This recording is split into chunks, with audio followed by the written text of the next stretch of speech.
Bueno, buenas tardes a todos. Yo soy la doctora Victoria Salinas y hoy tengo realmente el gusto, el agrado y el placer de coordinar esta reunión que, como ustedes saben, es Sarcopenia y Dinapenia, nuevos desafíos en la práctica clínica. Y para eso invitamos a dos disertantes de lujos, entre ellos el doctor profesor Carlos González Infantino, muy conocidos por todos nosotros en nuestra sociedad. Él nos va a hablar de sarcopenia y sus riesgos o socios de riesgos, que es la edad y la obesidad. Y también al profesor Adrián Casas, que nos va a hablar de dinapenia infantil, porque el ejercicio es urgente. Gracias Adrián, gracias Carlos, y ante todo les voy a decir el currículum de ambos. El profesor Carlos González Infantino fue presidente de la Sociedad Argentina de Nutrición, presidente de varios congresos también de nuestra sociedad, pero aparte de todo eso, Carlos es profesor consulto titular de nutrición en la Facultad de Medicina de la UBA, es profesor emérito de la Facultad de Medicina de la USAL, es director de la carrera de médicos especialistas en nutrición de la Facultad de Medicina de la UBA y es ex jefe de la división nutrición del Hospital de Clínicas. Por otro lado, el profesor Adrián Casas es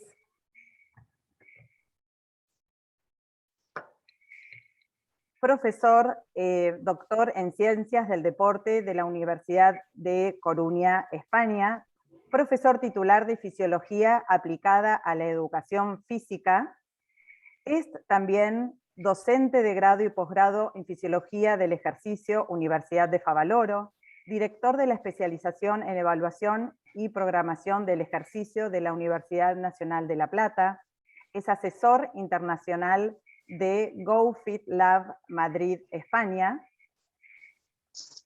y también es docente del Centro de Estudios del Deporte de la Universidad Rey Juan Carlos, cátedra de investigación.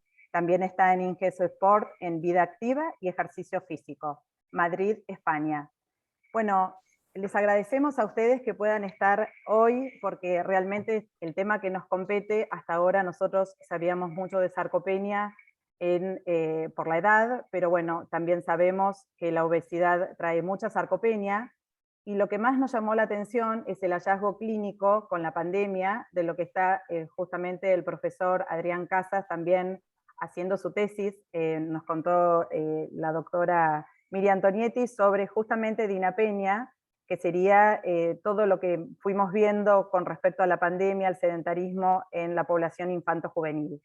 Entonces, bueno, la manera de cómo lo diagnosticamos, cómo lo vemos, cuán urgente es el ejercicio en la población infanto-juvenil, y Carlos, que también se está dedicando mucho al estudio de la sarcopenia en la edad, pero también nos va a hablar hoy en obesidad. Muchas gracias a ambos, van a hablar cada uno su presentación, y si quieren y les parece mejor, cuando termino les hacemos las preguntas, así ustedes no los interrumpo. ¿Les parece bien? Sí, sí, perfecto. Muy bien. Bueno, gracias Carlos, podés empezar. A ver. ¿Podés compartir pantalla? Ahí está. Sí. Muy bien. A ver, ¿dónde está el...? Ahí en la pantallita. Vamos a transformar esto en chiquito. Ahí, la pantallita. Creo que ahí Perfecto, estamos. ahí estamos. Bueno, ante todo, quiero agradecer a la Sociedad Argentina de Nutrición la invitación, la idea de hacer un simposio sobre esto, y a vos, María Victoria Salinas, agradecerte la presentación, y bueno, y me alegro mucho que estemos en este simposio. Yo voy a hablar de sarcopenia. Evidentemente, la sarcopenia es un término. ¿Cómo avanzo? Con la flechita, Carlos, a eso. Ahí está. Es un concepto acuñado no hace mucho todo, en 1989, por Rosenberg, pero es considerada una enfermedad y está codificada desde el año 2016. Los consensos europeos, a mi juicio, año 2010, primero, muy importante, y año 2019, fueron los que marcaron, definieron y establecieron cómo diagnosticar la sarcopenia, que en definitiva, como todos sabemos, se manifiesta por una disminución de la masa muscular, junto a una disminución de la fuerza y de la función. A partir de los 30 años sabemos que todos nosotros estamos, digamos, expuestos a perder masa muscular, y de hecho la perdemos, y que a la edad de 70, 80 años esto se transforma en un drama, ya que la disminución de la masa muscular alcanza casi un 50% de la masa original que teníamos a los 30 años. Sin duda, los socios fundadores con acciones mayoritarias son el envejecimiento, o sea, la edad y la obesidad. Esto, la sarcopenia, es un componente de la fragilidad, es el fin ominoso de un anciano. Muy bien. Vamos a ver aquí en esta diapositiva cómo la sarcopenia es revisada por el Consenso Europeo ahora en el año 2019. El último consenso que hubo con respecto a esto. En principio, el Consejo aconseja encontrar o hallar los casos que puedan ser susceptibles de sarcopenia. Entonces, se vale de un cuestionario de 5 preguntas, que es el SARC-F, o de la sospecha clínica. El SARC-F son 5 preguntas sobre la fuerza, asistencia para caminar, levantarse de una silla, capacidad para subir escalera y caídas, que como ustedes ven tiene un puntaje y cuando se alcanza a 4 puntos o más, estamos en posible sarcopenia. A esta posible sarcopenia se le mide únicamente la fuerza, y mediante un dinamómetro o mediante el estrés de levantarse de la silla, es decir, y esto puede estar bajo o puede estar normal. Si está bajo, entonces tenemos una sarcopenia probable. Lo importante de este consenso es que ya con el diagnóstico de sarcopenia probable hace que en la práctica clínica, en la práctica cotidiana que tenemos en el consultorio, esto sea suficiente para valorar las causas, incluso comenzar la intervención. Si nosotros quisiéramos confirmar esa sarcopenia, tendríamos que medir la cantidad y calidad del músculo, y eso tenemos que hacerlo mediante otros métodos como el DEXA, la bioimpedancia, la tomografía computada, la resonancia magnética nuclear, y a través de eso poder saber la masa magra exactamente. Cada uno tiene sus ventajas, tal vez la ventaja de ser más transportable el aparato, de ser más fácil, menos invasivo, la bioimpedancia y la ultrasonografía, o sea, la ecografía, sean los más accesibles. Tal vez los más exactos son el DEXA y la tomografía computada. Una vez que tenemos la sarcopenia confirmada, tendríamos que ver la severidad de esa sarcopenia. Esto estaría dado por la alteración en la performance física que esto produzca, ya sea con baterías sobre la performance física, ya sea el test de Up and Go, etcétera, que están todos reglados, y después les voy a dar alguna bibliografía que sea interesante donde encontrar estos números bastante bien, ¿no? Tal vez en las preguntas. Bueno, entonces acá tenemos que las sarcopenias, como me animo a ponerlo acá con S, o síndrome sarcopénico, sean algunos distintas sarcopenias. La sarcopenia asociada a la edad es la más conocida, tal vez es la más estudiada, y es la primitivamente desarrollada. La obesidad sarcopénica, como recién decía María Victoria, y la obesidad osteosarcopénica, que evidentemente existe y que evidentemente es deleteria. Las sarcopenias podrían ser primarias, debidas simplemente al envejecimiento, al sedentarismo, o la obesidad sin ningún otro componente de la obesidad, sin inflamación, etc. Y secundarias, cuando son secundarias inflamaciones crónicas de bajo grado, o enfermedades agudas o crónicas, y tal vez hoy la enseñanza del COVID nos muestre el profesor algunas cosas interesantes. La sarcopenia, lo importante es que la tenemos que prevenir. ¿Y cómo la prevenimos? Tratando de, digamos, formar músculo en la etapa joven de la vida, tratar de mantener esa musculatura durante la adultez también joven, y tratar en la edad más adulto, más grande, más viejito, tratar de minimizar la pérdida muscular que se presenta inevitablemente en los adultos mayores. La sarcopenia, por inactividad, por envejecimiento, por inflamación, por anorexia, trae como consecuencia la inactividad, un aumento de la masa grasa, eso es inevitable, y la anorexia también, se puede acompañar de sarcopenia, una disminución de la masa grasa. Este aumento de la masa grasa lleva a una obesidad sarcopénica, que esto lo vamos a ver después con más detalles. Y la disminución de la masa grasa, la anorexia y la sarcopenia lleva a un proceso de precaquexia o caquexia, todos elementos o situaciones, mejor dicho, patológicas con amplia morbimortalidad. Ejemplos de la primera columna de la obesidad sarcopénica serían la artritis reumatoidea, que muchas veces se ve en esta forma, el cáncer de mama, el EPOC, pero la EPOC, perdón, más bien de bronquitis crónica, y la insuficiencia renal crónica.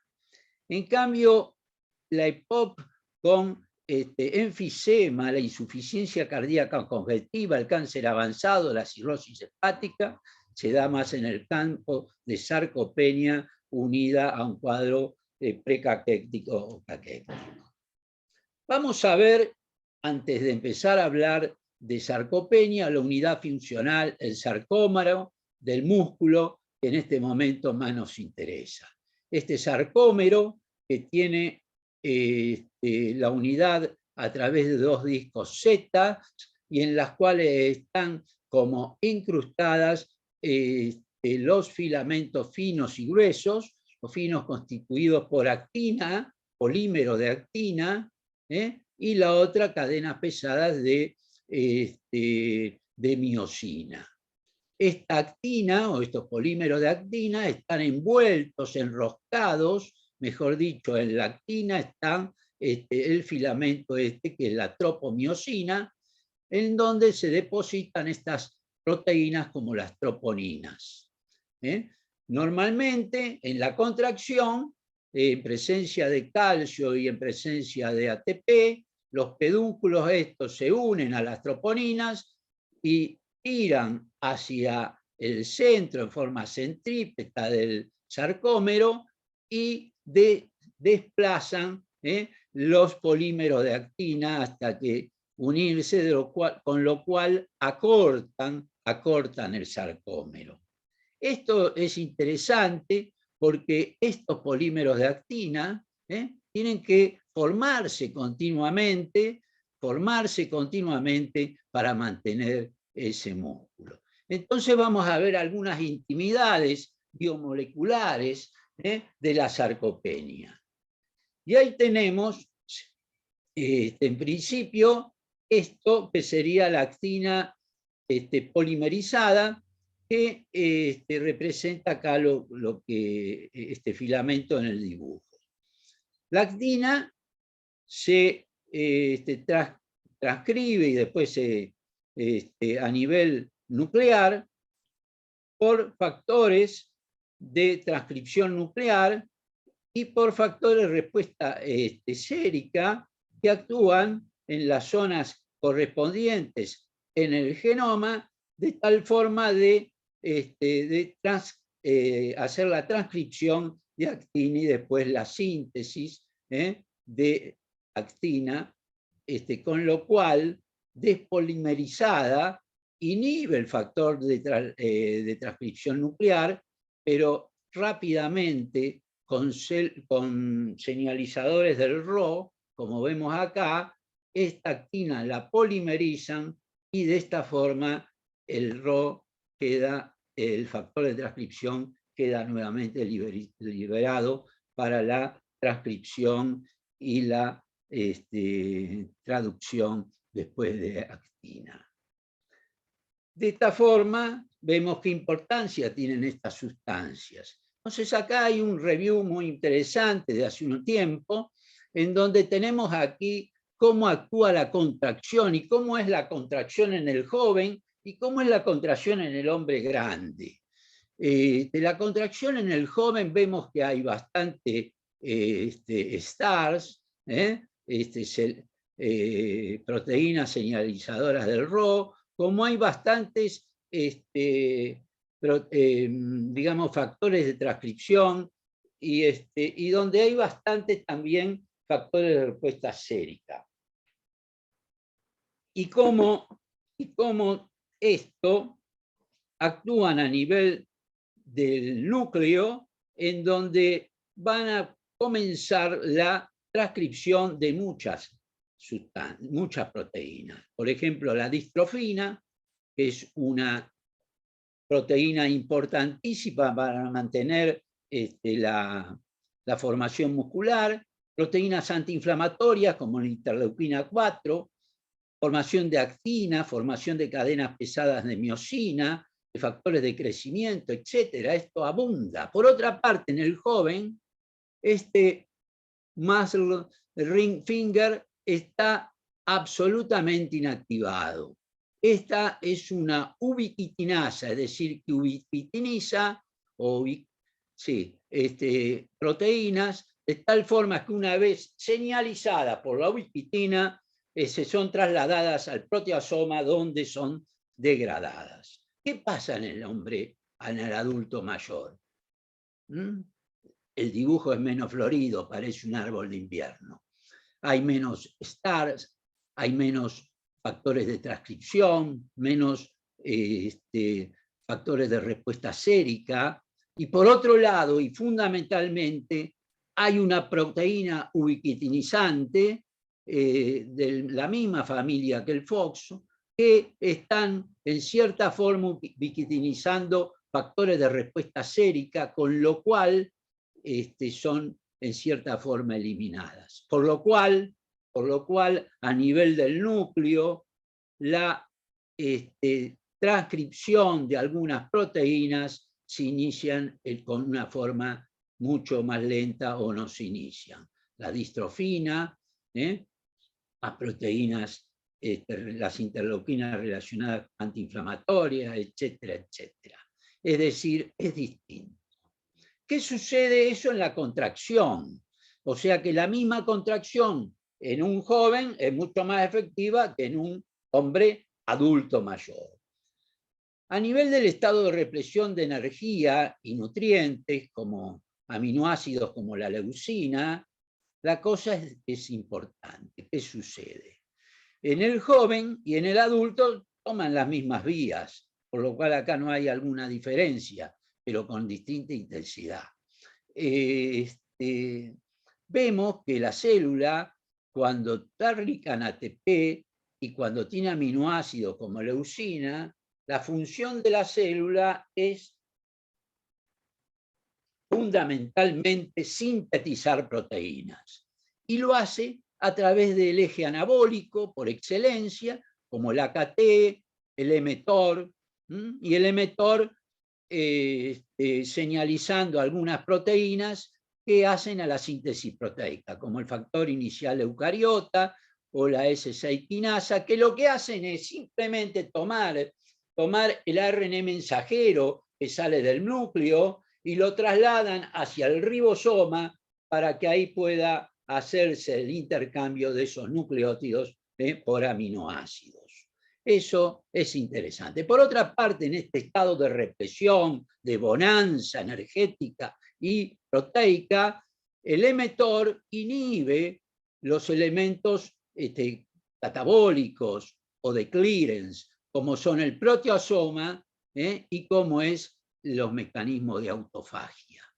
Y por otro lado, el AKT inhibe un transcriptor nuclear de atrogin, que es una proteína absolutamente deleteria de la masa muscular, es importante en la supervivencia, pero acá no estamos en supervivencia, acá estamos en una situación de represión, y por lo tanto el FOXO intranuclear sale del núcleo porque el AKT lo fosforila y lo saca del núcleo y lo hace inactivo.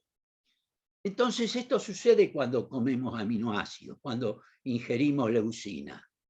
En el viejo hay una cierta resistencia anabólica. Esto sucede, pero no tan rápido como vamos a ver.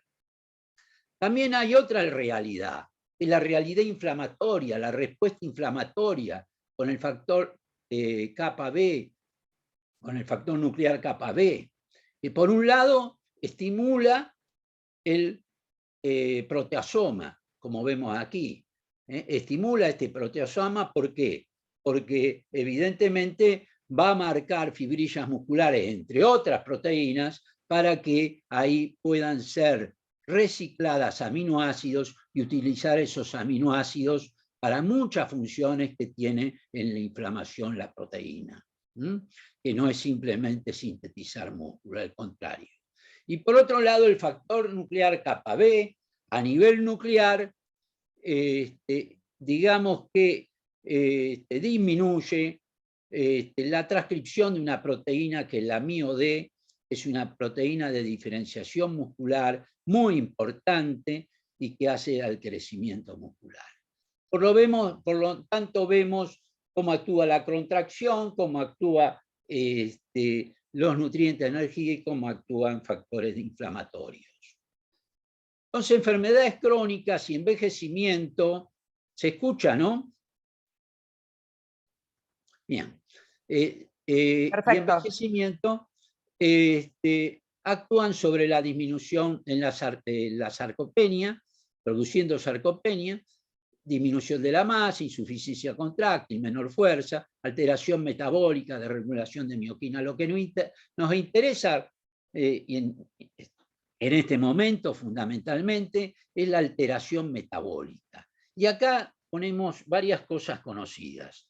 Uno, la insulinoresistencia, que trae aparejado esto. Otro, la disminución de la capacidad antioxidante, alterado el gasto energético, pero hay una resistencia anabólica. La sarcopenia tiene una resistencia anabólica, una resistencia a formar proteínas, que tenemos que vencerla, y esto es muy importante cuando hablemos de tratamiento. Toda esta situación metabólica, fundamentalmente, trae aumento de mortalidad, de morbilidad, perdón, y también aumento de mortalidad. ¿Qué sucede entonces en la obesidad sarcopénica? En la obesidad sarcopénica, ya sea por sedentarismo, alimentación inadecuada, edad, etcétera, hay un aumento del tejido adiposo, aumento de la angiogénesis, pero llega un momento que la expansión está al límite, la angiogénesis no alcanza, hay algo de hipoxia, algo de necrosis a nivel del tejido adiposo, y por lo tanto hay zonas que captan monocitos y macrófagos y comienza una inflamación primero local y después general. Y esta es una historia bastante conocida. Junto con esto también hay colagenasas que que bloquean en cierta forma el crecimiento adipositario y por lo tanto se genera un poquito más fácilmente la acumulación de grasa ectópica. Entonces, esto libera adiposinas como leptina, como resistina, disminuye la adiponectina y genera citocinas o citoquinas como interleuquina 1, interleuquina 6, como factor de necrosis tumoral o interferón gamma. Esto podríamos, digamos, mezclarlo o hacer que esto que en principio es local se haga general, que estas adipoquinas y citoquinas emerjan hacia todo el organismo, y entonces tenemos también a nivel muscular la esteatosis, la obesidad con aumento del tejido adiposo subcutáneo, como vemos acá, y toda el aumento de grasa intramiocitaria. Y esto trae una obesidad, esteatosis, insulinoresistencia e inflamación de bajo grado, disfunción mitocondrial, alteración de algunas miocinas, como por ejemplo aumento de la miostatina, que es una de las familias, la TGB, que es una proteína que destruye la masa muscular. Hay una disminución de una hormona, la iricina, que tiene bastante importancia a veces como target en el tratamiento, y esta disminución de iricina que normalmente es beneficiosa en el metabolismo energético, pero fundamentalmente también en la mantención de la integridad muscular. Hay aumento de factor de necrosis, como vimos recién, interleuquinas, interferón, etc. Y hay un estado de lipotoxicidad a nivel del músculo que lo podríamos decir o representar como daños de la beta-oxidación, aumento de la peroxidación, pero fundamentalmente aumento del diacilglicerol. Es uno de los responsables más importantes de la insulinoresistencia en este momento. Y así es como estamos con la obesidad sarcopénica. La obesidad sarcopénica, por cierto, es una entidad que es mucho más peligrosa que la obesidad en sí misma. Y es mucho más peligrosa que la sarcopenia en sí misma. Es decir, esta es una situación generalizada que es importante. Y a veces nosotros como médicos causamos obesidad sarcopénica. Cuando hacemos tratamientos hipocalóricos extremos, sin el ejercicio y sin la actividad física correspondiente, de tal forma que lo único que bajamos es masa grasa, pero también mucha masa muscular, y posteriormente después en la recuperación del peso, como sucede casi siempre, lo que recupera es masa grasa. Es decir, creamos obesos sarcopénicos. Pero esto no queda ahí. Esto no queda ahí porque tenemos la obesidad osteosarcopénica, como habíamos hablado. Y entonces tenemos fundamentalmente el factor mecánico y gravitacional del músculo. Si disminuye el músculo, disminuye este factor y la osteopenia por lo menos es una realidad. Disminución de la iricina, aumento de la miostatina, osteoquinas que nos dará el hueso y que también interactuará con el músculo, como disminución de la osteocalcina y factores de crecimiento. Como vemos, esto es algo serio. Es tan serio que en febrero del 22, febrero ahora de este año, publicaron el trabajo que vienen realizando de hace casi un año y medio, 38 expertos de 16 países, representando a la ESPEN y a la Sociedad de Obesidades Europeas, y sacaron un consenso sobre cómo diagnosticar y cómo clasificar la obesidad sarcopénica. Y entonces vamos a dar un resumen de esto. Primero proponen un screening que debe hacerse en individuos con alto índice de masa corporal o cintura abdominal, basado sobre cortes, puntos de corte, de acuerdo a la etnia de la cual estamos recomendando esto. Este trabajo tiene dos suplementos que son muy importantes por la cantidad que tiene de datos sobre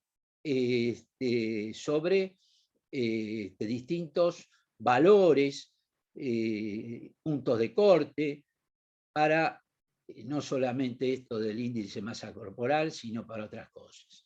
También esto, además del índice de masa corporal, tiene que tener parámetros para sarcopenia, ya sea síntomas clínicos, sospechas clínicas o síntomas, o cuestionarios como vimos el SARC-F en sujetos viejos, más de 70 años, enfermedades crónicas inflamatorias, fallas de órganos, recientes enfermedades agudas, historia de caída, etc. Todo esto hace pensar que en un obeso pueda instalarse una obesidad sarcopénica.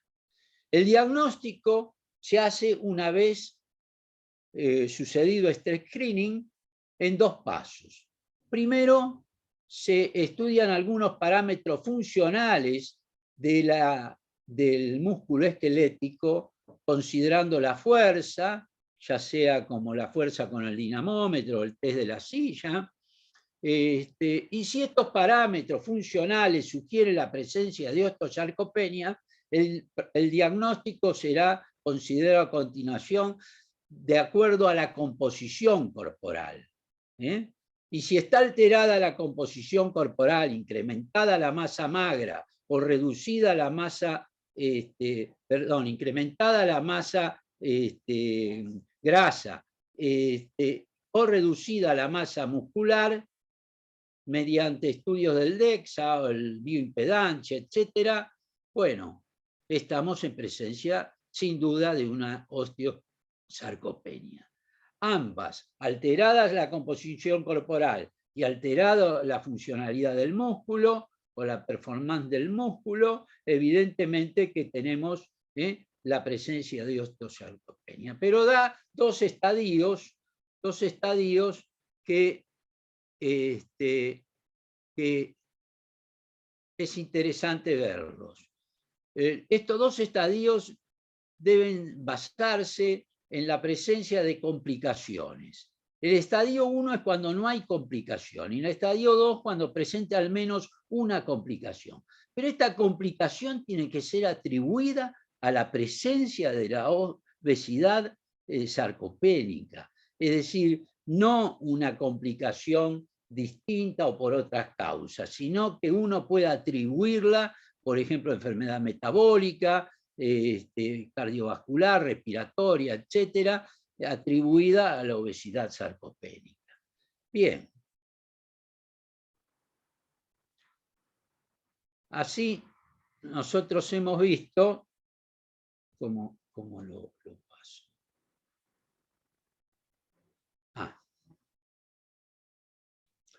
La obesidad sarcopénica, disculpen esta pequeña demora. La obesidad sarcopénica aumenta significativamente los efectos que la obesidad ejerce sobre la salud. O sea que la obesidad sarcopénica es mucho más deleteria que la obesidad en sí misma. Pacientes, por ejemplo, con cierta psicopatía, como por ejemplo los que toman clozapina o antipsicóticos mayores, que son muy propensos a la obesidad sarcopénica.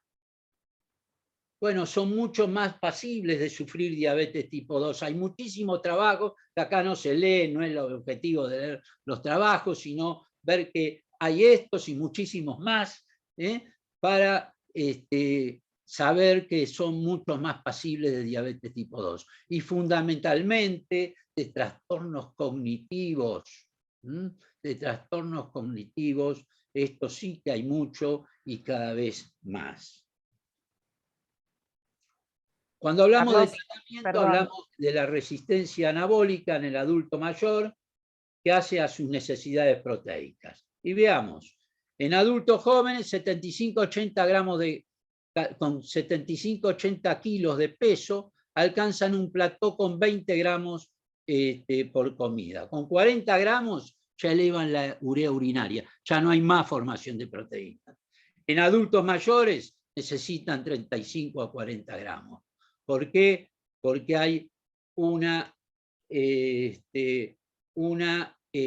resistencia anabólica, que primero es digestiva, absortiva, etcétera, que obviamente en el hombre adulto eso está algo alterado. Pero también esta vía anabólica está alterada de tal forma que el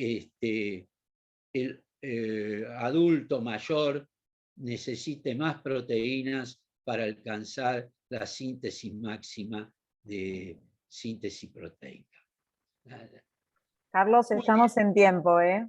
¿Te falta mucho? Me faltan algunas diapositivas, no muchas. Bueno, dale, no te lo pregunto después. Sí, sí. Muy bien. La presencia de resistencia anabólica, este es un trabajo bastante nuevo, interesante, sobre dietoterapia ya, cuestiona la recomendación de 0.8, la cual se sigue utilizando, pero hay muchos estudios, el ProTage, la Sociedad Europea, que ya lo que dan es hasta 1,5 gramos por kilo y por día de proteínas. Sin embargo, las recomendaciones siguen así. Algo que hace hincapié este artículo bastante interesante, un review, hacen que en adultos mayores, en una ausencia de una intervención de ejercicio físico, se informó y se sabe que la suplementación de proteína, aminoácidos por sí sola, por más que puedan ser de lo que ustedes quieran, no puede aumentar la masa del músculo esquelético o fuerza. Otra cosa interesante, la cantidad de proteínas por día, o por comida, perdón. La respuesta de la síntesis proteica máxima a la alimentación es de dosis saturable. Consumir una comida que contenga un contenido de proteína o igual o superior al umbral máximo por comida, teóricamente no maximizaría la síntesis proteica máxima. Ese umbral es de 0,4 gramos por kilo de peso por comida en las 3 comidas diarias, para alcanzar 1,2 gramos por kilo. También de los aminoácidos esenciales se ha demostrado que la leucina estimula de forma independiente la síntesis proteica. Proteínas con alto contenido de leucina tienen una mayor estimulación.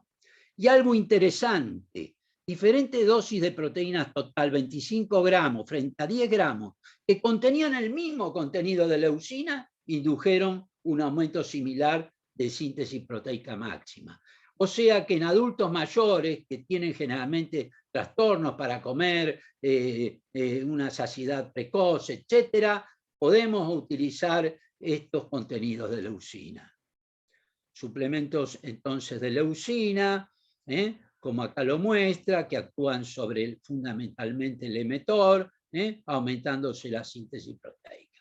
También preconizan en este review los ácidos grasos omega 3, ya que van a formar parte de las muchas membranas que hay que formar y van a sensibilizar a la oxidación mitocondrial. También hablan de la vitamina D y hay muchos trabajos sobre la vitamina D y el mejoramiento de la función muscular y de la fuerza muscular. Y también la creatina, que mejora el rendimiento del ejercicio de resistencia, lo que estimula el anabolismo a través de su papel integral en el sistema energético de la fosfocreatina. Como vemos, esto sería la vida más interesante, vida natural, etc. Hay muchos trabajos que hablan de estrategias de actividad física, efecto de la resistencia elástica, etcétera, el manejo del papel de la nutrición en la prevención de la sarcopenia, pero fundamentalmente un artículo muy nuevo sobre ejercicio de resistencia, etcétera, etcétera. Lo que sí sabemos que lo que nos muestran estos últimos trabajos muy importantes es la importancia de la prescripción profesional del ejercicio físico en forma individual. El FIT, la frecuencia, intensidad, tipo y tiempo de ejercicio aeróbico y de resistencia es lo más importante. Este es un trabajo que ya estoy terminando sobre los microRN, un trabajo que no alcancé a leer del todo, pero que habla de las cosas como a veces para empezar a ver a un problema en forma holístico hay que verlo desde lo biomolecular. Esto que son microRN, que hasta no hace mucho no sabíamos bien ni para qué servían, hoy vemos cómo el ejercicio sobre la obesidad modifica muchos de estos microRNs a nivel del músculo esquelético, generando más angiogénesis, a nivel cardíaco, generando una compliance, mejorando una compliance en el ventrículo izquierdo, reduciendo la fibrosis cardíaca, aumentando el gasto energético, etc. Como última diapositiva, la importancia de la prescripción alimentaria y de ejercicio físico, algunas reflexiones. Y después todas las preguntas. Hay pocos trabajos sobre individuos adultos mayores sarcopénicos y sobre obesos sarcopénicos. Hay muchos trabajos en individuos mayores saludables, no tanto en los que ya están con sarcopenia. Hay necesidad de la prescripción individual y profesional, teniendo en cuenta, como dije, la frecuencia, intensidad, tipo y tiempo. Hay consenso total que la combinación del ejercicio aeróbico y el de resistencia logran mejores resultados. La alimentación saludable, patrón mediterráneo, con aporte proteico de 1,2 a 1,5 gramos por kilo, con el ejercicio adecuado, se deben practicar al mismo tiempo, es decir, alimentación saludable y actividad física. Con la finalidad de adelgazar, no debemos llevar a cabo una dieta hipocalórica sin el ejercicio correspondiente. Lo más probable es que modifique su composición corporal a recuperar peso y produciendo con el tiempo obesidad sarcopénica. La edad y sobre todo la presencia de una presunta sarcopenia debería contraindicar, a mi juicio, una cirugía bariátrica, porque aumentaríamos aún más mucho la sarcopenia. Probablemente en casos complejos en donde el peligro es mucho mayor que el posible peligro de una sarcopenia, actuar en forma holística y valoración de riesgos y beneficios por todos los especialistas. Bueno, María Victoria, yo terminé. Muchas gracias a todos por el tiempo y bueno, y no sé cómo sigue, pero las preguntas. Bueno, muchísimas gracias, Carlos. Excelente tu presentación. Gracias. Es súper amplio todo lo que nos dijiste, me quedan muchas cosas, pero bueno, le vamos a dar lugar ahora al profesor Adrián Casas para que nos hable de la otra etapa de la dinapemia y de la dinapemia en el infante.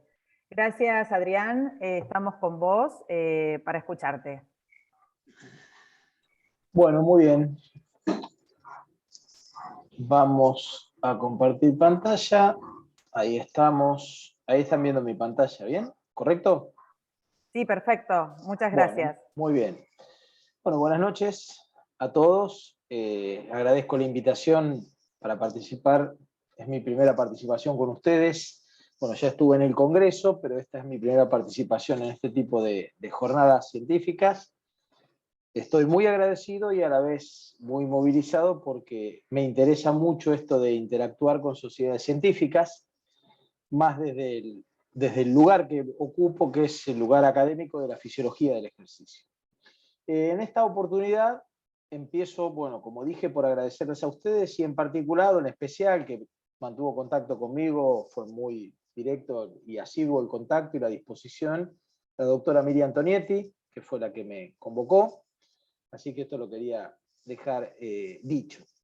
Vamos a hablar de dinapenia infantil, y lo que propuse es por qué el ejercicio es urgente, y porque justamente lo primero que me interesaría es, reforzando muchos de los conceptos que ya el doctor González Infantino ha planteado, la dinapenia es una condición, ¿sí?, caracterizada por bajos niveles de aptitud muscular, con compromiso funcional y ausencia de enfermedades neuromusculares. Esto había sido estudiado al mismo tiempo o posteriormente que fue estudiada la sarcopenia. Esto fue publicado, como pueden ver allí, por Clark y Manini en el año 2008, y esta condición es precedente a la sarcopenia, es decir, es una condición que es detectable aún cuando la sarcopenia no se ha instalado. Pero esto había sido estudiado en poblaciones adultas, no en poblaciones infantojuveniles. Y sin embargo, cuando nosotros revisamos justamente los mecanismos que se ocupan de producir fuerza, porque son esos mecanismos los que se deterioran, esos mecanismos combinan factores neurales con factores musculares. Es decir, esa musculatura que en los niños y jóvenes está en proceso de crecimiento y maduración y desarrollo, sí, que todavía no se concretó, esa masa muscular que todavía está evolucionando, ya empieza a tener una afectación importante desde el punto de vista neural. Y esto se traduce en una alteración o en un deterioro, ¿sí?, en la producción de fuerza, que afecta o que se centra principalmente en los factores neurales y provoca dinapenia en niños y jóvenes. Como mencionó María Victoria en sus palabras de presentación, yo lo estudié en mis estudios de tesis doctoral, que fue realizada con niños de 6 a 9 años, de primero a tercer grado en población escolar, y algunas cosas les voy a mostrar al respecto. Pero hay una historia respecto a esto. Entre los años 1981 y 1985, en la Argentina, se realizó lo que se llamó el Plan Nacional de Evaluación. O sea, la educación física decidió evaluar los niveles de aptitud física de los niños escolares, tanto de escuela primaria como de escuela secundaria. Y cuando se publicaron los datos, lo primero que sorprendió fue que el test que había sido, la prueba que había sido elegida para evaluar la fuerza en niños y jóvenes escolares, era la prueba que ustedes pueden ver aquí, o es la prueba que ustedes ven aquí, que son las flexiones de brazos suspendidos en barra. Y este ejercicio, hasta los años 80, era absolutamente pensado de realizar por cualquier niño o niña en edad escolar. Sin embargo, ¿qué encontraron los evaluadores en ese momento? Que tuvieron que adaptar al ejercicio, porque los niños no llegaban ni a hacer 1 o 2 flexiones de brazos en las barras. O sea que ya en los años 80, esta prueba no sirvió. Cuando se quiso aplicar en términos reales y sistemática, no sirvió porque los niños no podían realizarla sencillamente. Hubo que adaptar la prueba, y lo que se hizo esta adaptación, esta facilitación de la prueba.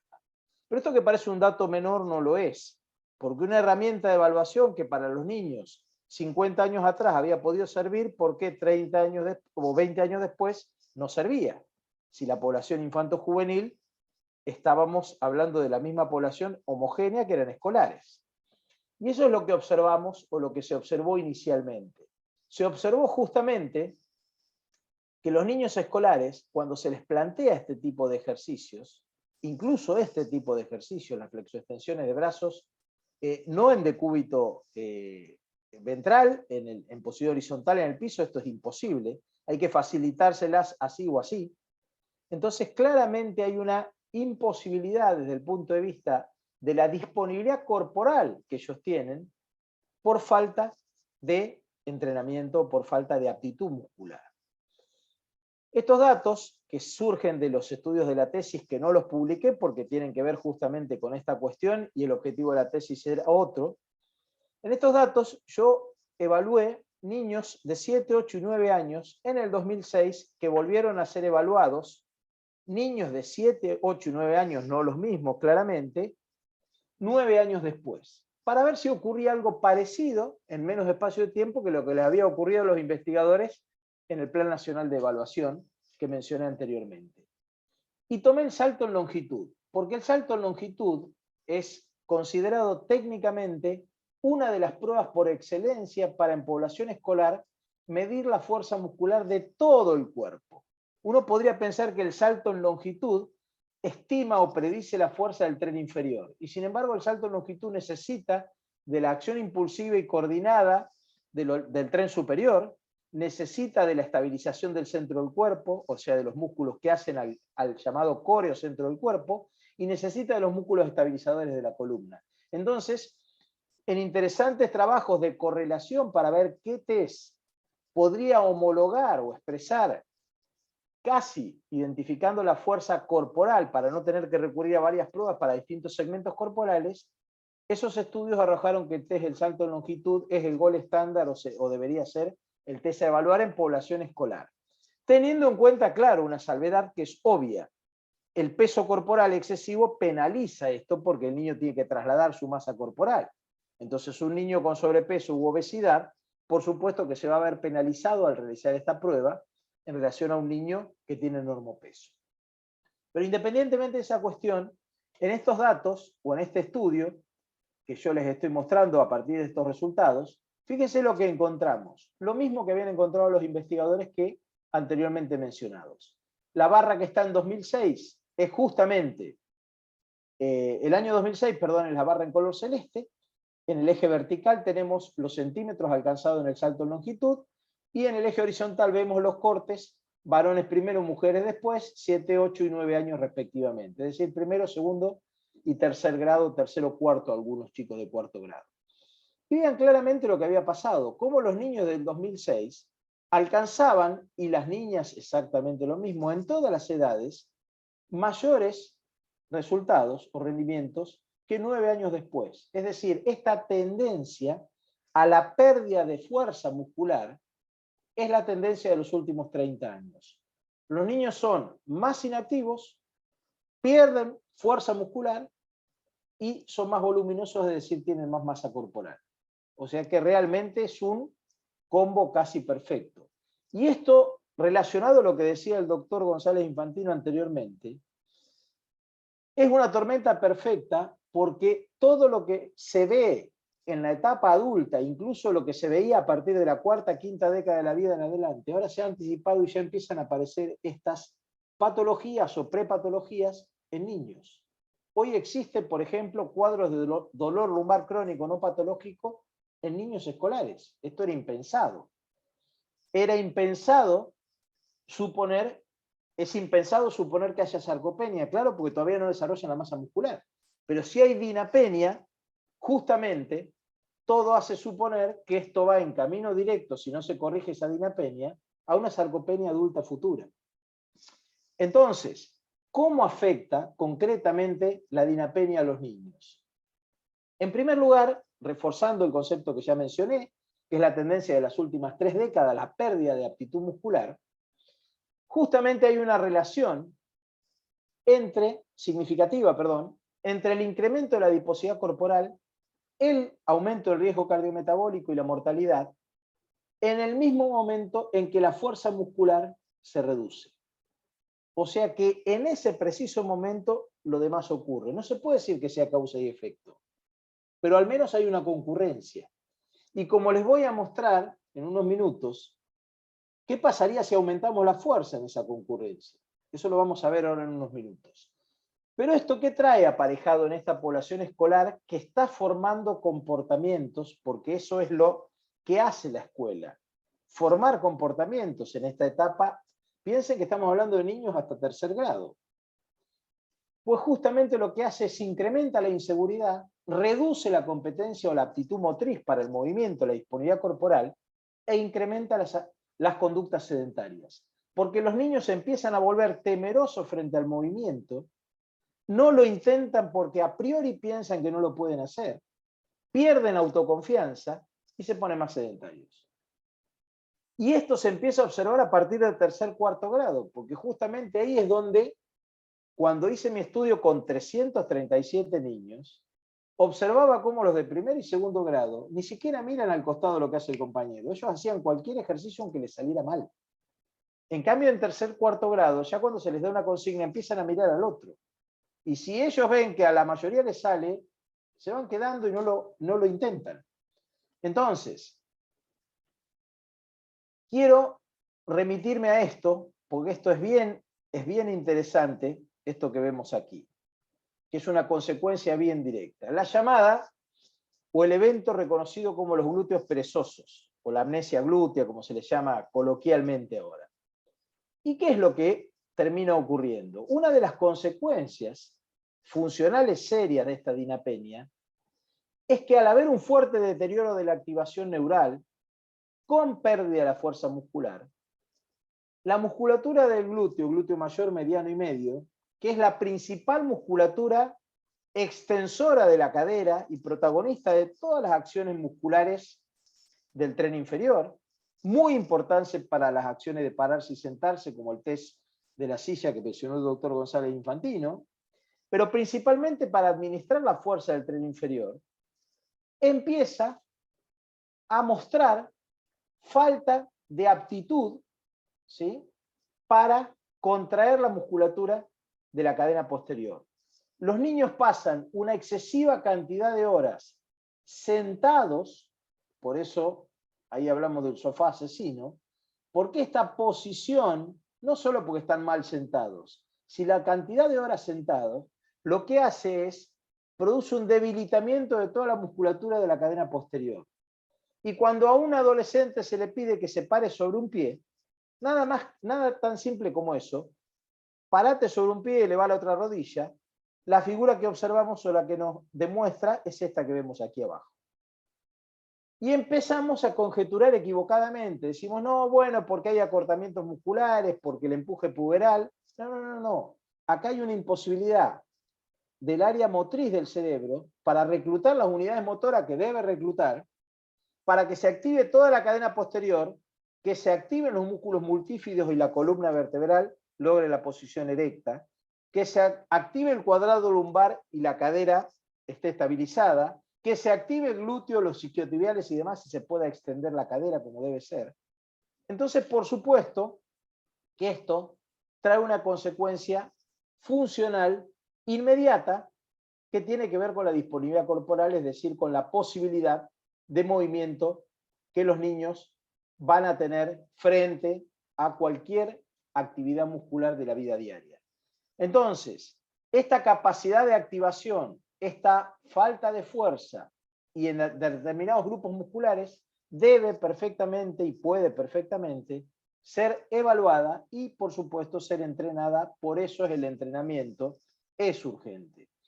El ejercicio, perdón, es urgente. Y nuevamente vuelvo a coincidir con la presentación anterior del doctor Infantino, cuando él habló de mecanismos moleculares. Bueno, en el año 2007 empecé a desarrollar lo que van a ver a la izquierda y lo publiqué en el año 2021 en un libro coordinado por el doctor Roberto Pedro, de la Universidad Favaloro, que justamente se llama Cardiología y Deportes, que es el mecanismo que yo considero fisiológico básico para producir efectos mediante el ejercicio. Pero eso lo vamos a ver ahora a la izquierda. Y esto está en coincidencia, en sintonía con lo que dijo el doctor Infantino anteriormente. La inactividad física y el aumento de la inactividad física y la pérdida de aptitud muscular es lo que nosotros vemos en este esquema o en esta metáfora del iceberg. Eso es lo que podemos observar visiblemente con lo que les comenté recién. Y eso se ve en todas las edades. Niños, adolescentes, adultos jóvenes, adultos mayores, en todas las edades. Pero lo que subyace a ello es mucho peor todavía. Porque lo que subyace a eso, relacionado con la temática que nos ocupa, tiene que ver con un deterioro progresivo de la activación neuromuscular. El sistema nervioso está plagado de mecanismos inhibidores para producir fuerza. Por eso la fuerza se debe enseñar. Si yo no hago actividades contráctiles, el músculo es un tejido mecánico, si no se contrae, se atrofia. El sistema neuromuscular se atrofia solo por la falta, ¿sí?, de ejercicio. Ese deterioro de la activación neuromuscular lleva a una atrofia principalmente de las fibras de tipo 2, que son las que mayor resistencia a la insulina desarrollan. Por eso esas fibras de tipo 2 deben ser entrenadas y son las que se entrenan con un factor clave en el ejercicio, que es la intensidad. Pero para hacer ejercicios intensos y sin riesgo, debe haber una progresión y debe haber una buena enseñanza técnica. Son los dos factores claves de todo ejercicio. Entrenamiento progresivo y enseñanza técnica. ¿Por qué? Porque el target es la intensidad. Los ejercicios de alta intensidad son los que producen los efectos beneficiosos que necesitamos. Todo esto aumenta la debilidad y la fragilidad física, produce dinapenia primero, luego se puede traducir o puede empeorar en sarcopenia, hay una pérdida del metabolismo de reposo, hay una disfunción mitocondrial, como también mencionó el doctor Infantino anteriormente, y todo lo que ustedes ven y conocen allí. Que ya fue mencionado y conocen, creo que bastante de memoria. Pero vamos a lo que me interesa mostrarles o compartir con ustedes, que es justamente el mecanismo. Esto es lo que publiqué y lo que terminé de configurar a partir del análisis de lo que se llama fisiología molecular del ejercicio. Los doctores Moren y Volker, en los años 2004, publicaron un excelente trabajo, un excelente libro, perdón, que se llama Fisiología molecular del ejercicio. En ese libro se muestran cómo son los mecanismos y dan lugar a entender cómo funcionan las mioquinas y por qué el músculo esquelético fabrica mioquinas y cómo esas mioquinas producen efectos saludables. Y esto cambia el paradigma total del ejercicio, porque el ejercicio siempre fue considerado hasta la década hasta el año 2000, que los beneficios iban del centro a la periferia. Es decir, que había que entrenar lo cardiovascular, lo aeróbico se le decía, porque de ahí el sistema cardiovascular derramaba sus beneficios sobre los demás órganos. Y a partir del año 2000, hay un interesante artículo en el Journal Circulation, publicado por el doctor Pollock, en donde el doctor Pollock, en un position stand de la American Heart Association, plantea con claridad que esto no es así, que es el músculo per se el que a partir de su trabajo derrama proteínas al sistema circulatorio y estas van hacia los demás órganos y producen beneficios. Entonces acá no se trata de discutir quién tiene razón y quién no. Yo les digo a los cardiólogos que llegaron antes al ejercicio y por eso pudieron plantear el paradigma del ejercicio durante tanto tiempo aeróbico cardiovascular. Pero lo cierto es que es el músculo quien a partir de las mioquinas puede producir, fabricar salud en el propio músculo, tiene efectos autócrinos, parácrinos y endocrinos, porque esas mioquinas se liberan a sangre, viajan por sangre y producen distintos tipos de beneficios. Entonces, aquí tenemos el mecanismo que yo planteo o que he podido configurar, en donde la actividad contráctil per se puede lograrse mediante un ejercicio cardiovascular o un ejercicio neuromuscular de fuerza, ¿sí? Que yo solo haría una observación, Carlos, a lo que mencionaste, para que no quede confuso. El ejercicio mencionado como resistencia es resistance training del inglés, es ejercicio contra resistencia, es de fuerza, ¿sí? Es lo que aclararía, ¿no? El ejercicio se entendió igual, pero a lo que mencionaste, para permitirme tutearte también, pero a lo que planteaste, pues me pareció muy bueno todo y dije, bueno, esto después lo comento. Entonces, ese ejercicio puede ser cardiovascular, yo lo denomino cardiovascular o neuromuscular. Los neuromusculares, ¿qué son? Básicamente los ejercicios de fuerza, los ejercicios de velocidad o sprint y los ejercicios de flexibilidad. En el Pilates, por ejemplo, se trabaja mucho con ejercicios de flexibilidad. Esos son ejercicios neuromusculares. Todos tienen sus beneficios, porque todos estimulan, activan en el músculo la producción de mioquinas. Entonces, el ejercicio que elijamos, en tanto incide sobre la actividad contráctil, va a generar un determinado estrés mecánico o metabólico en el músculo. Es decir, una carga fisiológica, o a nivel mecánico o a nivel metabólico. Sobre la fibra a nivel mecánico, sobre el hueso a nivel mecánico, pero también a nivel mecánico, por ejemplo, sobre el árbol vascular. Porque si hacemos un ejercicio en hiperemia, es decir, con concentración de flujo sanguíneo, estamos aumentando la carga mecánica que tiene ese músculo por aumento de flujo localizado. Y eso también es de estrés mecánico. O sea que no hay que pensar que solo es estrés mecánico cuando hago fuerza. Un ejercicio cardiovascular, por ejemplo, una persona está caminando 10 minutos en la cinta deslizante. Imaginemos un niño, para no irme de mi recorte. Un niño camina 10 minutos en la cinta, se va 10 minutos al elíptico, se va 10 minutos al remo fijo. En esos 30 minutos concentra el flujo sanguíneo en el tren inferior y eso genera estrés mecánico en el sistema vascular. Y va a fabricar mioquinas del mismo modo que si hiciera ejercicios de fuerza. Por eso es que ambos ejercicios son valiosos cuando se los administra bien, con criterio y con conocimiento. Entonces, esa actividad contráctil, lo primero que va a hacer es aumentar la liberación de calcio a nivel muscular. El calcio, además de participar en la contracción mecánica del músculo, de como lo explicó el doctor Infantino, participar en la inhibición del complejo troponina-tropomiosina para que se contraiga el músculo, el calcio es un fuerte activador mitocondrial. El calcio previene la disfunción mitocondrial.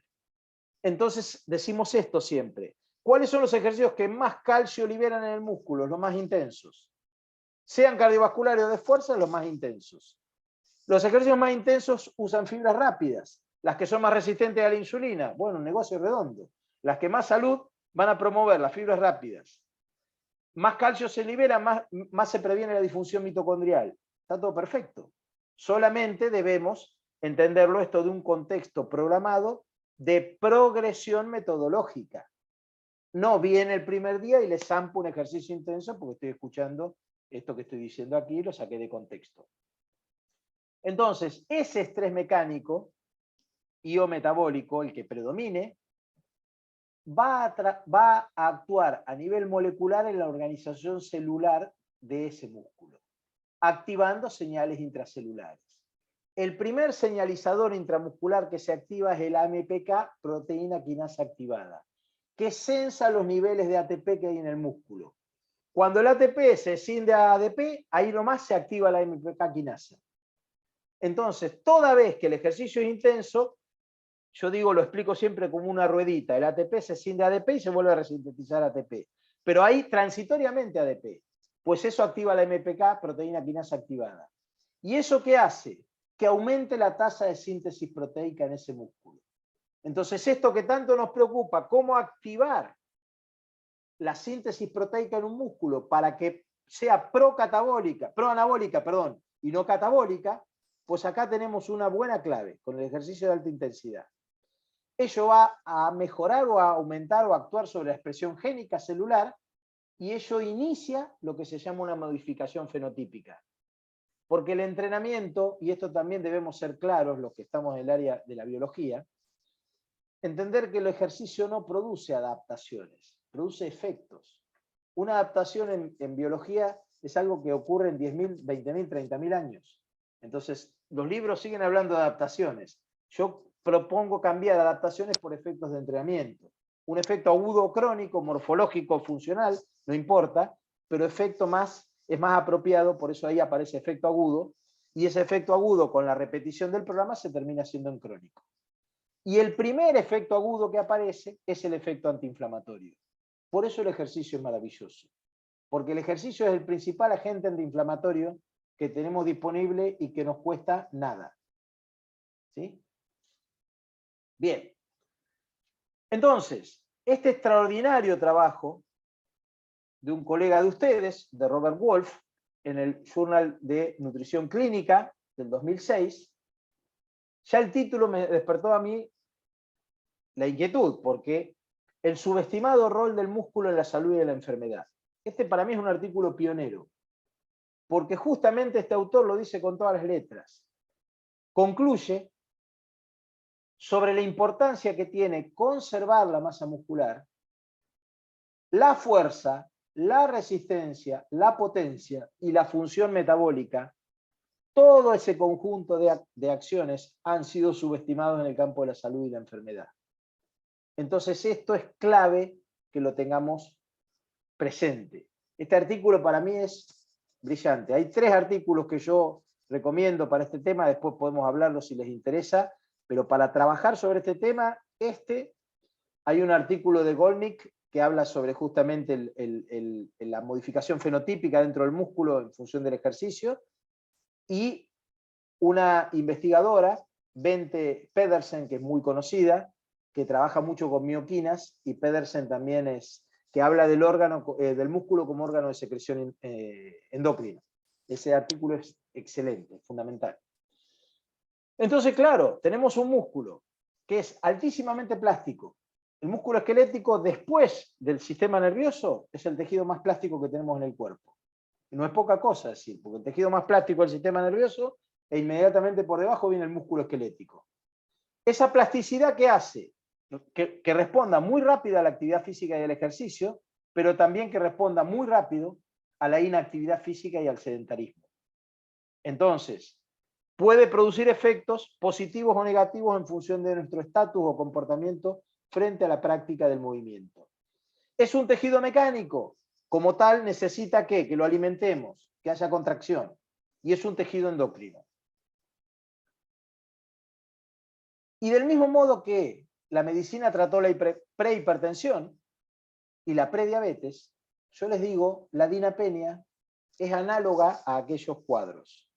Porque para no lamentar sarcopenia, empecemos detectando jóvenes, niños y adultos jóvenes, si quieren, dinapénicos.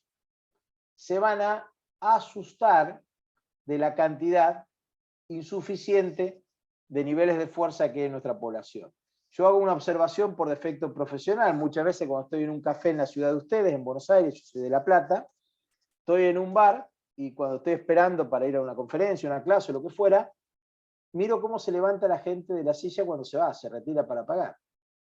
Y no hay ninguno que no claudique, sean jóvenes, más grandes, más grandes, menos grandes, pero todos claudican. O sea, hacen el primer intento y después vuelven a subir, o se ayudan con las manos. Entonces uno dice, pero tienen problema para levantarse de un asiento. Sí, bueno, eso es lo que nos pasa con la vida cotidiana. Ni les cuento con la pandemia. El doctor Infantino habló justamente de eso. Yo tengo una presentación, pero es con adultos y no era oportuno para ahora ni siquiera mencionarlo. ¿Sí? Hice en un panel del Congreso el año pasado cómo todo esto se aceleró con la pandemia. Hay un estudio de un italiano que se llama Narici, del 2021, muy interesante, que muestra los porcentajes en los que se aceleraron fenómenos como pérdida de la función y de la masa muscular, daño en la unión neuromuscular, más catabolismo tisular, caída de la sensibilidad a la insulina. Todo eso se aumentó porcentualmente en más de 10-12% respecto a lo que era sin pandemia. Bien, y estos dos estudios que los voy a pasar muy rápido, ¿cómo voy, María, con el horario, con el tiempo? ¿Cuánto me queda, por favor? Estamos en tiempo, pero como el doctor Bueno, se retrasó, no te preocupes. no, pero trato de en 5 minutos, ¿5 puede ser? Sí, sí, por supuesto. Bueno, Muchas gracias. No, por favor. Entonces, estos dos estudios son bien interesantes, ¿por qué? Porque uno nos muestra la respuesta que tienen los niños y jóvenes en cuanto a la sensibilidad a insulina, con un programa de entrenamiento de fuerza muy específico de 16 semanas, pero miren algo que les quiero destacar de este estudio de Shaibi del 2006. Estos jóvenes mejoraron 45% la sensibilidad a la insulina en 16 semanas. Si conocen algún fármaco que en 16 semanas produzca esto, me lo cuentan. Pero además, miren lo que es más interesante todavía. Si conocen 96% de adherencia, imaginen ustedes a los chicos tomando con gusto un fármaco 16 semanas. Bueno, 96% de adherencia. Los programas de fuerza demuestran mayor adherencia que cualquier otro tipo de programa cuando están bien administrados. Los programas de fuerza muestran adherencias en niños y jóvenes que superan el 85%. Los ejercicios cardiovasculares 70-72%. En niños y jóvenes estoy hablando. Pero miren cuál fue el factor clave de este resultado exitoso del investigador. La intensidad a la que planteó el trabajo. 60-90% una MR. El investigador sabía lo que hacía y en 16 semanas, con 3 veces por semana de ejercicio de fuerza, planteó una alta intensidad de ejercicio. Y la alta intensidad fue clave para lograr este efecto. Este otro trabajo de Gromby, me interesa mucho citarlo, porque es un cardiólogo que era muy reticente a administrar los trabajos de fuerza y siempre proponía los trabajos cardiovasculares por encima y como que el otro era un plus y sumaba. Y entonces mire lo que concluyó este trabajo, que el incremento de la aptitud muscular en la infancia, que puede ser mantenido con distintos programas durante la adolescencia y hasta la edad adulta, se asocia con reducción de riesgo cardiovascular y metabólico futuro.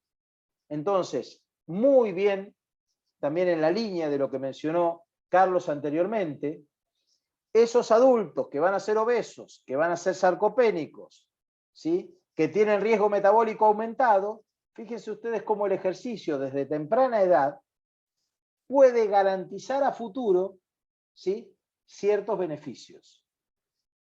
¿Qué es lo que advierto? Porque no todo es color de rosa. Lo que advierto es que las aplicaciones todavía en ejercicio, las programaciones son bastante malas.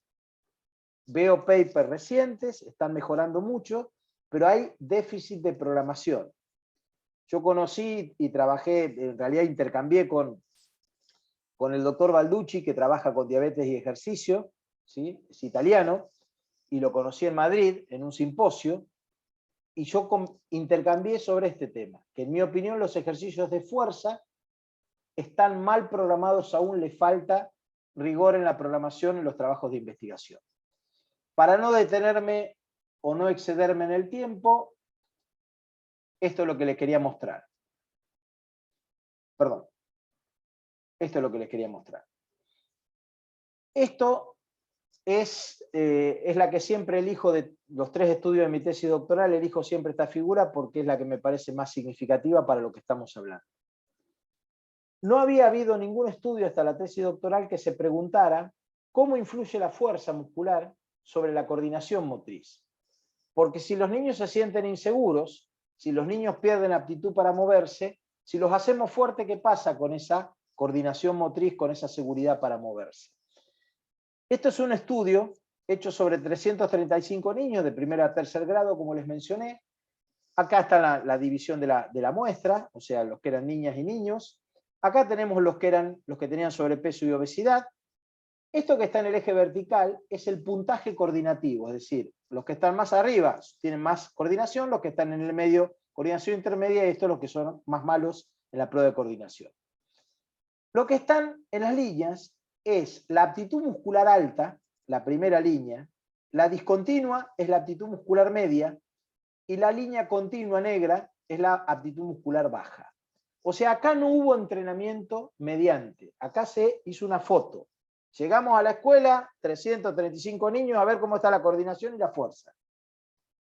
Y cuando vimos, esto nos sorprendimos. Porque fíjense ustedes que los niños, aún con obesidad, que tenían niveles de fuerza altos, eran los que más puntaje coordinativo tenían. Es decir, la fuerza incide sobre la coordinación positivamente, independientemente de la adiposidad corporal.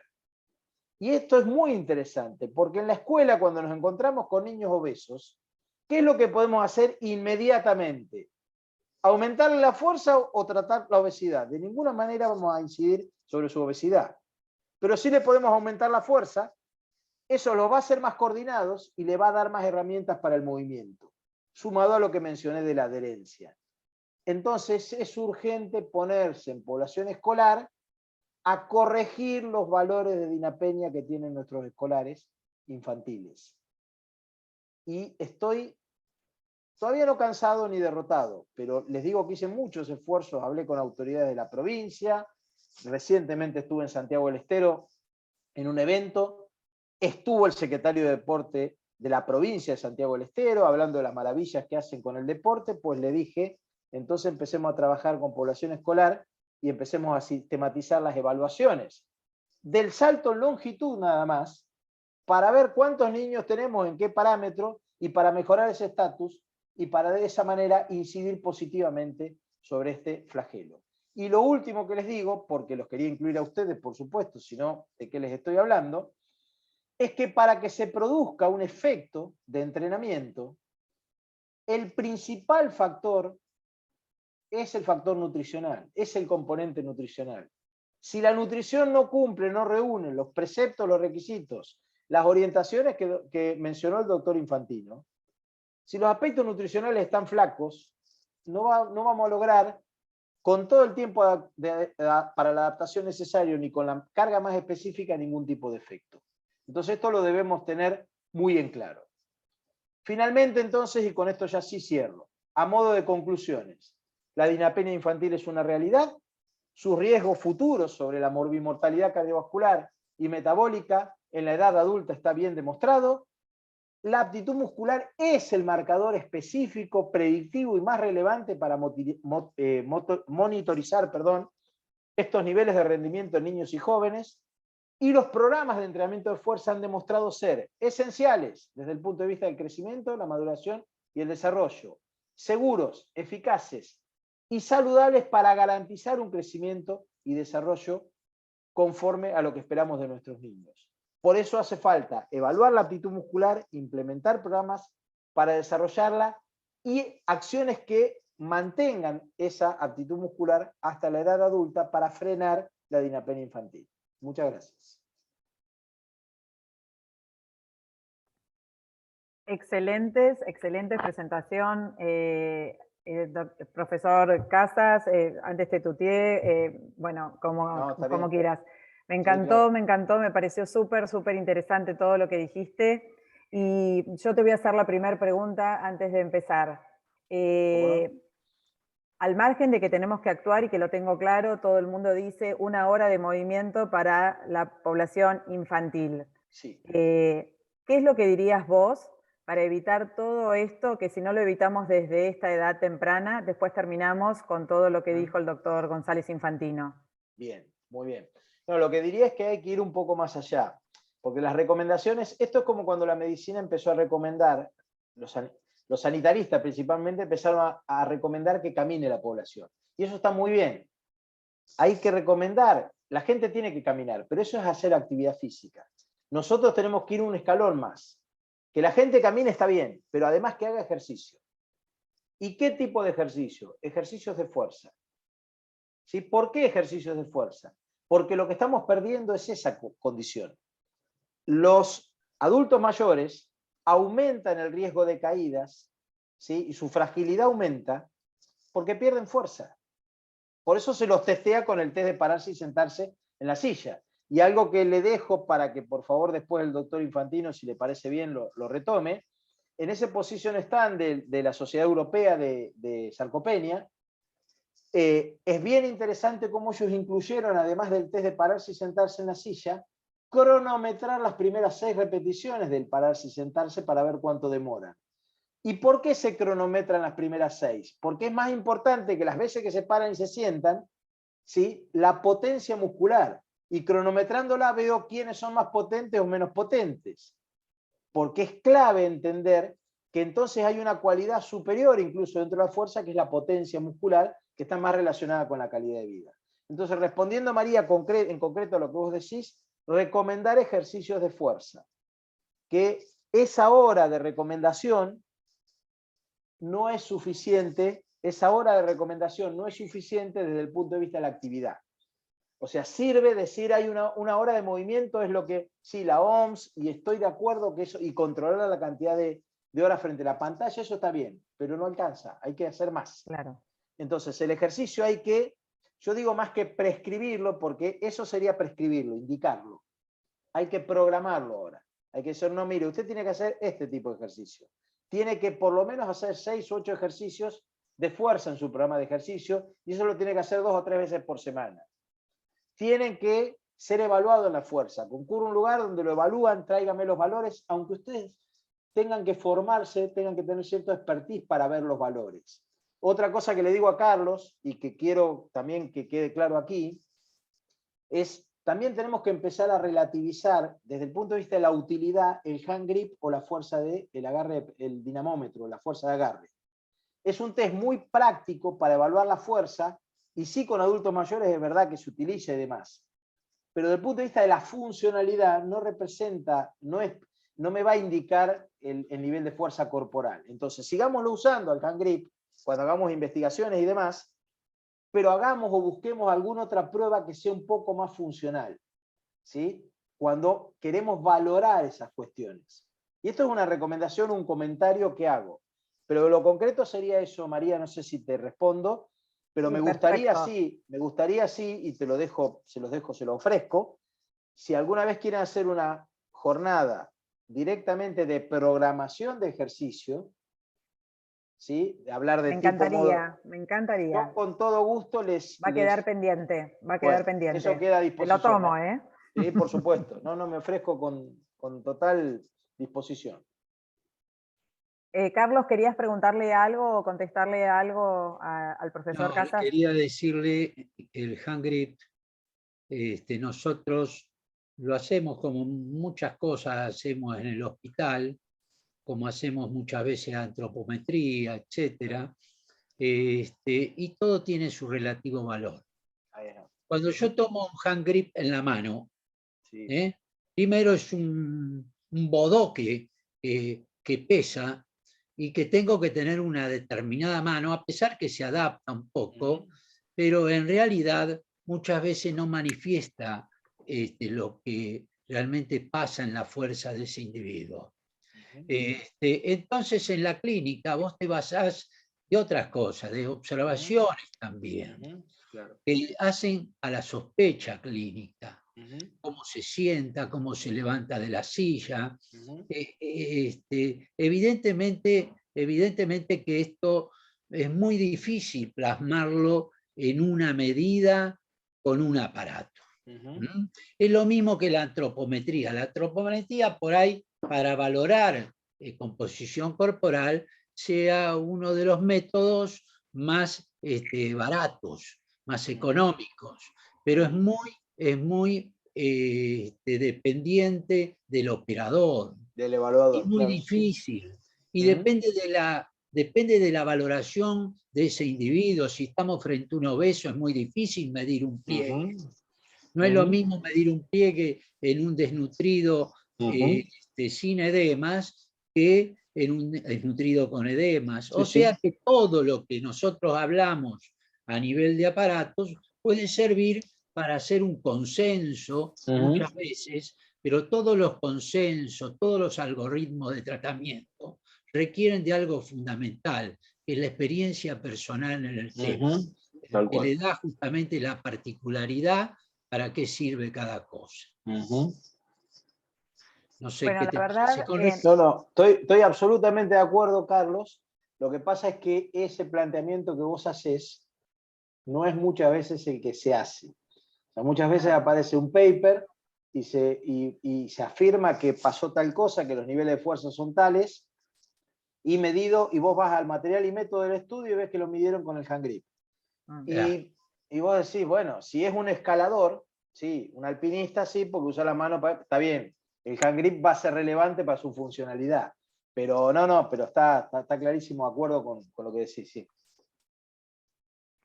Bueno, está todo el chat felicitándolos a los dos por las brillantes exponencias. Realmente fue súper innovador, fue súper actualizado todos los artículos y todas las cosas que nos enseñaron. Hay montones de cosas que nos gustaría preguntarles, pero en función del tiempo, ya son las 9 de la noche, me parece que ya estamos. No sé si Miriam querés preguntarle algo, porque hay de todo, están ahora productos que están saliendo al mercado para mejorar la masa muscular, que en realidad se puede usar en la mujer menopáusica, en los adultos, que es el hidroximetilbutirato como precursor de aminoácidos. No sé qué experiencias tienen ustedes, si lo usan o no lo utilizan. El hidroxi... disculpa. Sí.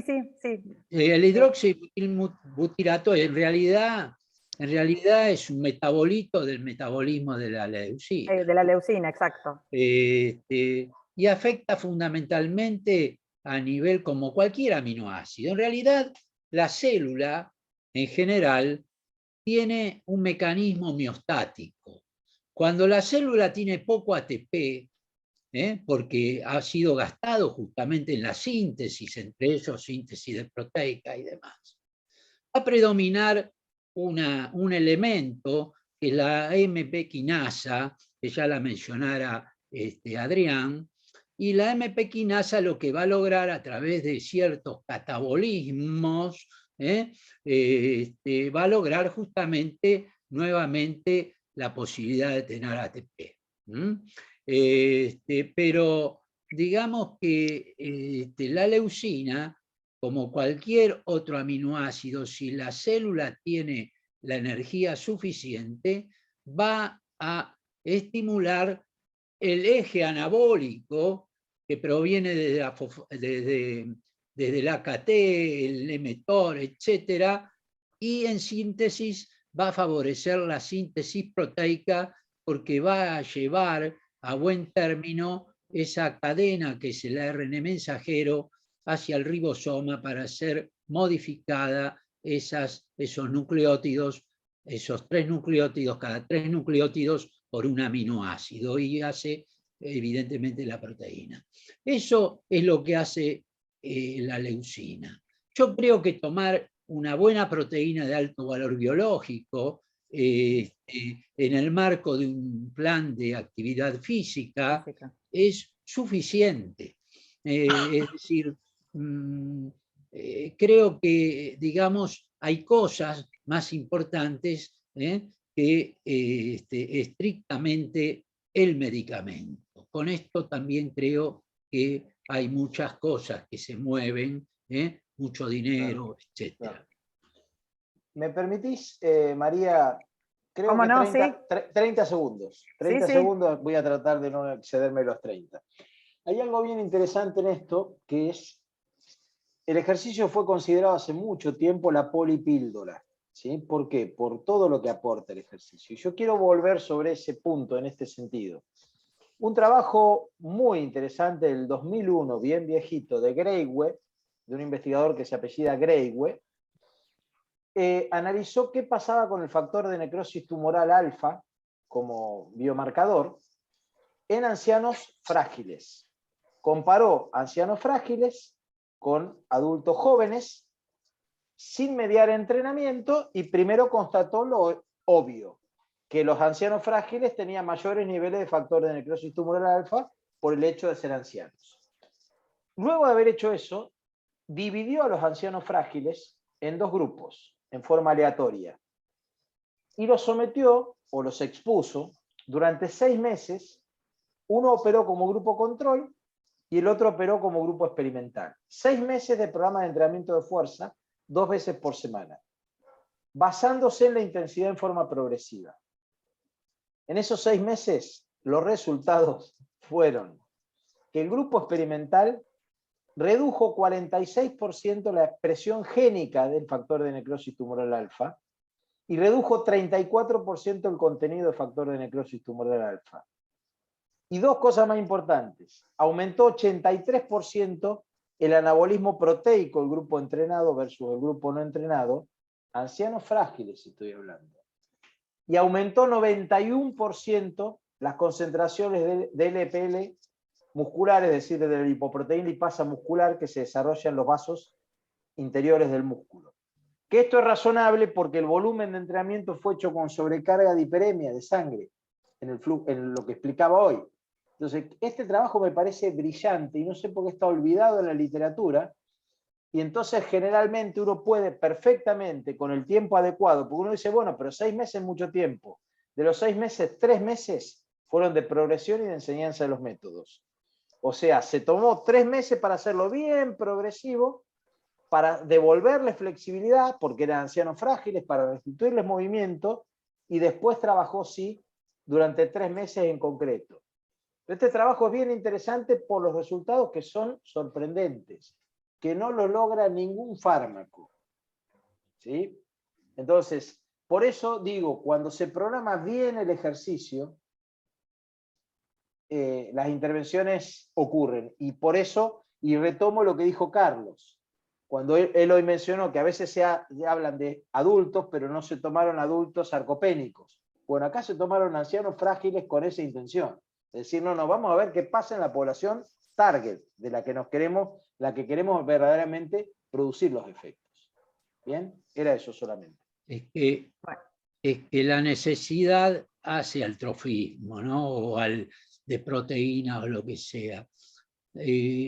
Fíjate que un artículo reciente sobre los microRNA, cómo modifican ciertas situaciones patológicas a través del ejercicio. El ejercicio es mucho más que el movimiento, simplemente. Sí, claro. Bueno, por el tiempo. La verdad, les vuelvo a agradecer, brillante todo, tienen todo el chat para leer, realmente de agradecimiento, de que excelente las exponencias, todo fue muy, pero muy enriquecedor para todos nosotros. Así que vamos a tener presente... Queda pendiente esa jornada. Exacto, esa jornada, porque Sí, tenemos sí. que ahondar en 1 hora y media, nos quedamos muy, pero muy vacíos de la nutrición en esto, la importancia, cómo prescribirlo. Esto de los 3 meses es maravilloso, que en 3 meses una población que está sarcopénica y con un montón de patologías, tan solo haciendo ejercicios pueda cambiar, como dijo también el doctor Infantino en su exponencia, la insulinoresistencia, todas las cosas que podemos cambiar tan solo con hacer ejercicio, que es mucho más fácil que tomar medicamentos, ¿no? Y mucho más rentable o redituable para nuestra salud. Así que bueno, eso queda todo como incógnita y como para nosotros como profesionales para seguir diciendo que tienen que hacer ejercicio como prescripción médica, no solamente el medicamento cada 12 horas, sino hacer No solo ejercicio. actividad física, sino ejercicio. Ejercicio, exactamente, exactamente. No termina con el cuentapasos, hay que hacer resistencia, como dijeron. Bueno, muchas gracias a todos por participar. Y excelente jornada, muchas gracias.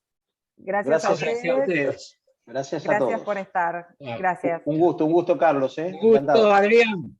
Muy buenos los dos, felicitaciones. Adiós. Muchísimas gracias a los dos. Gracias Miriam también. Nos vemos la próxima. Ya nos vemos. Chau, chau.